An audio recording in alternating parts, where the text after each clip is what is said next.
అలాగే ఇక్కడ తన జన్మను చరితార్థత చేసుకుందామనేటువంటి విచారణ చేయాలనే ఆలోచన కాదు. దానికి లక్ష్యం ఏమిటంటే డబ్బు బాగా ఇస్తా అంటున్నాడు కదా, ప్రశ్నకి ఆన్సరే కదా తెలుసుకోవాల్సింది అని చెప్పి వాళ్ళను కట్లు విప్పకుండా అట్లాగే ఉంచి వెళ్ళాడు ఇంటికి. తల్లిదండ్రులను ప్రశ్న చేసినాడు, తండ్రి నేను ఎట్లా డబ్బు సంపాదిస్తున్నానో తెలుసా మీకు?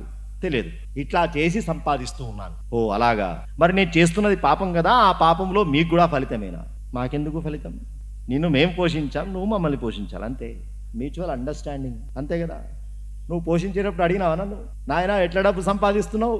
మా నాయన బాగా డబ్బు సంపాదించాలి, కోటీశ్వరుడు అయితే మనకే లాభం అనే ఆలోచన ఉంది. కానీ భార్య పిల్లల్ని అడిగాడు, అమ్మా మరి నేను ఎట్లా డబ్బు సంపాదిస్తున్నాను? అయ్యా నా ధర్మం ఏమిటి?